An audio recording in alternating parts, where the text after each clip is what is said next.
Friends and families. So நாங்கள் வந்து ready ஆகிட்டோம் ஊருக்கு வர்றதுக்கு. இன்றைக்கி 3 மணிக்கு நாங்கள் வீட்டிலேருந்து கிளம்புறோம். ஸோ 9 மணிக்கு கிளம்புறேன்னு சொல்லியிருந்தேன். நாங்கள் இங்கேருந்து ஜான்சிங்கிற ஒரு ஊருக்கு போய் அங்கேருந்து தான் தமிழ்நாடு ட்ரெயின் ஏறணும். ஸோ இங்கேருந்து ஜான்சி வந்து கிட்டத்தட்ட ஒரு 250 கிலோமீட்ரு. ஸோ இங்கேருந்து ஜான்சிக்கு ஒரு ட்ரெயினில் போய் அங்கேருந்து தமிழ்நாடுக்கு ஒரு ட்ரெயின் ஏறலாம்னு நினச்சோம். ஆனால் இங்கேருந்து ஸ்ட்ரைட்டாக ஜான்சிக்கு கார்லேயே போகலான்னு சொல்லிட்டு இப்போ 3 மணிக்கு கிளம்புறோம் வீட்டிலேருந்து. ட்ரெயினுக்கு எடுத்துகிட்டு போகிறதுக்காக சாப்பாடு செஞ்சுட்ருக்கேன். ஸோ இது வந்து லெமன் சாப்பாடு. இது வந்து அனிதா எனக்காக செஞ்சு கொடுத்தா. அந்த லெமன் சாப்பாடுக்கு தொட்டுக்கிறதுக்கு இது ஏதோ ஒரு பொடி செஞ்சு கொடுத்துருக்கா, இட்லி பொடி மாதிரி. ஸோ நெக்ஸ்ட்டு வந்து சப்பாத்தி. ஸோ நம்ம ஊர் மாதிரி வட்டமாக சப்பாத்தி இல்லாமல் இந்த ஊர் ஸ்டைலில் முக்கோணமாக சப்பாத்தி சுட்டிருக்கேன். சப்பாத்திக்கு சைடிஷ் பார்த்தீங்கன்னா கோழிக்கறி வறுவல். ஸோ நான் கோழிக்கறி வறுவலை வந்து வீடியோவில் காட்ட மாட்டேன்.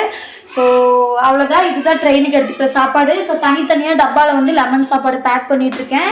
ஸோ கிளம்பும் போது வீடியோ எடுத்து போடுறேன். பாய்.